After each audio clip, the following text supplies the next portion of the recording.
Setelah kami menyelidiki asal-usul teori yang dipakai atau yang digunakan oleh Yusril Iza dalam mengajukan permohonan jia ke anggaran dasar rumah tangga ke Mahkamah Agung, maka diduga kuat cara pikir ini berasal dari cara pikir totalitarian ala Hitler. Jadi kalau saya mengujinya itu dengan dua undang-undang ini, yang Hitler itu siapa?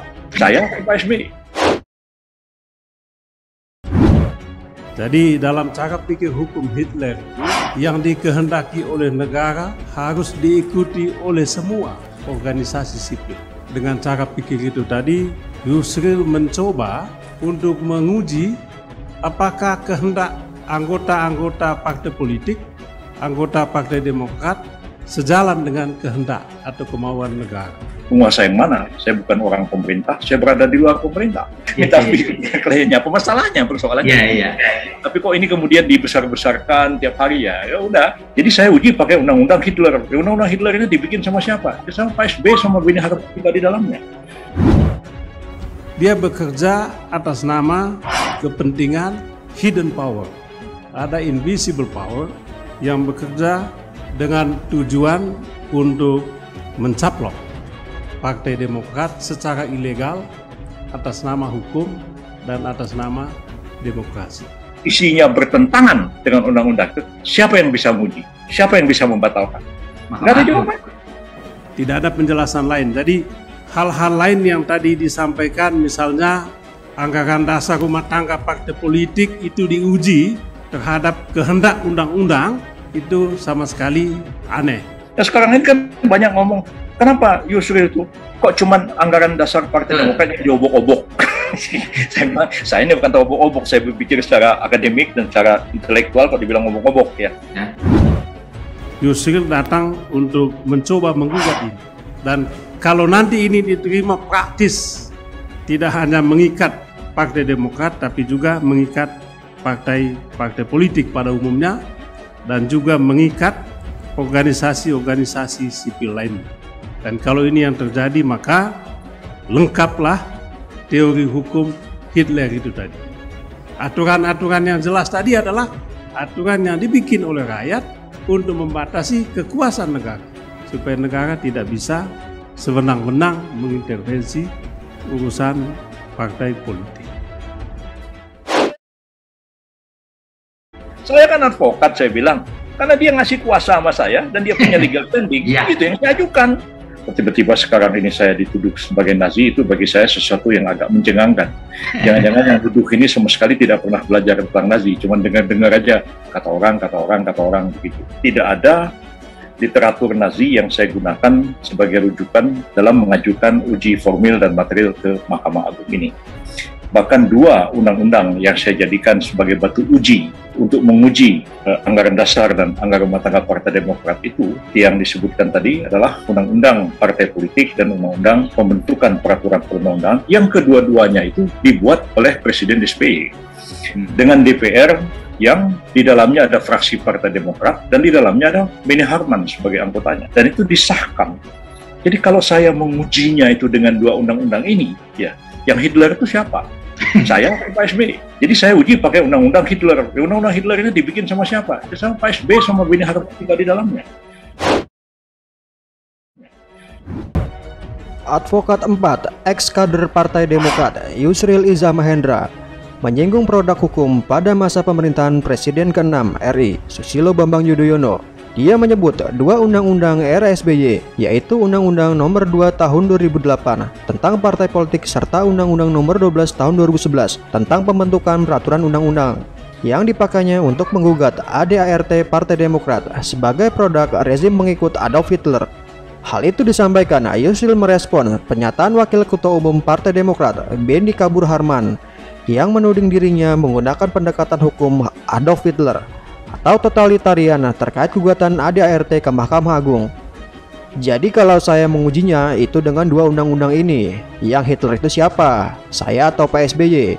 Jadi saya uji pakai undang-undang Hitler, dan undang-undang Hitler itu dibikin sama siapa? Ya sama Pak SBY dan Beni Harman di dalamnya, katanya saat wawancara khusus dengan Direktur Pemberitaan Tribun Network.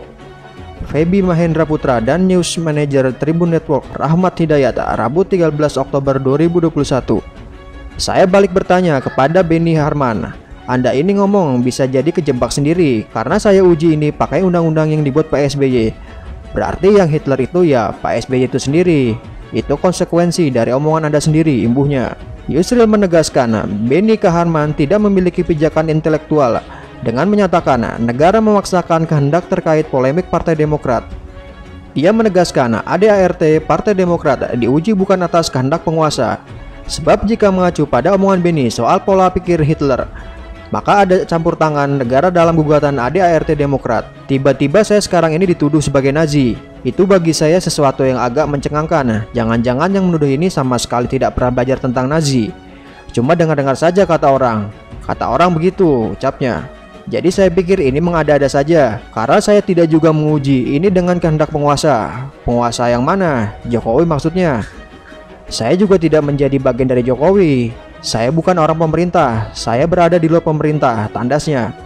Gugatan ADART Partai Demokrat yang diajukan ke kuasa hukum Demokrat kubu Muldoko, Yusril Iza Mahendra ke Mahkamah Agung masih menjadi sorotan publik. Kini kuasa hukum Demokrat kubu Agus Harimurti Yudhoyono, Hamdan Zulfa, ikut buka suara menanggapi gugatan tersebut. Menurut Hamdan, permohonan gugatan ADART tersebut tidak lazim. Asalnya, ADART bukan merupakan produk hukum, jadi norma hukum tersebut hanya mengikat anggota partai saja.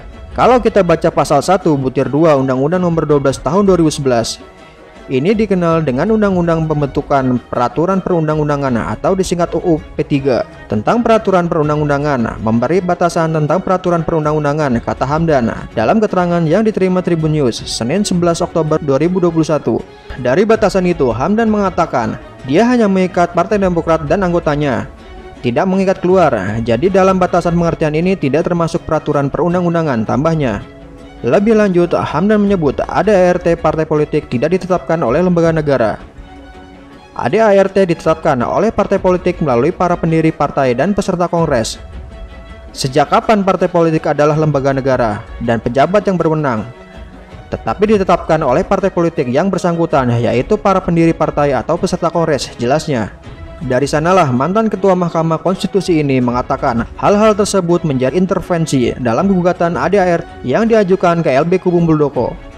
Partai Demokrat merasa sangat berkepentingan secara langsung atas permohonan tersebut, karena objek yang dimohonkan untuk uji materi adalah ADART Partai Demokrat, jelasnya.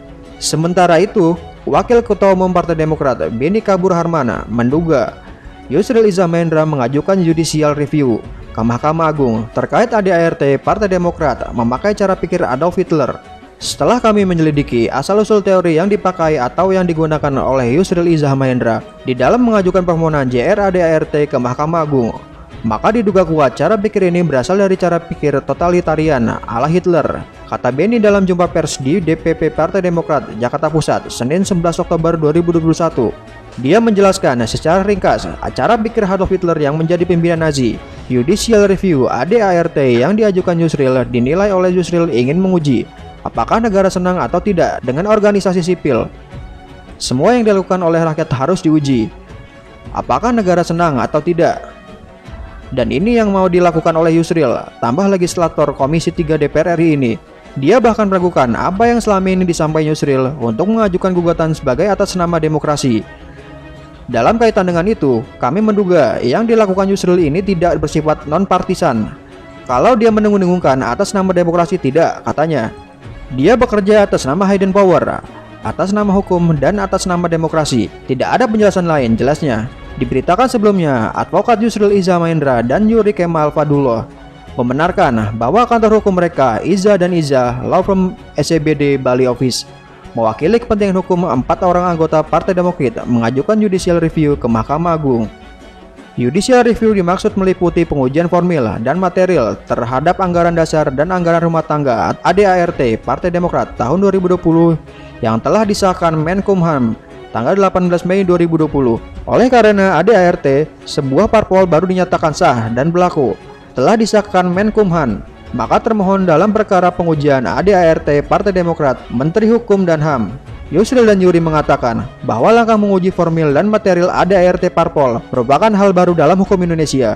Keduanya mendalilkan bahwa Mahkamah Agung berwenang untuk menguji ADART parpol karena ADART dibuat oleh sebuah parpol atas perintah undang-undang dan delegasi yang diberikan undang-undang partai politik. Nah, kalau ADART parpol itu ternyata prosedur pembentukannya dan materi pengaturannya ternyata bertentangan dengan undang-undang, bahkan bertentangan dengan Undang-Undang Dasar 1945. Maka lembaga apa yang berwenang untuk menguji dan membatalkannya? Kata Yusril dalam keterangannya.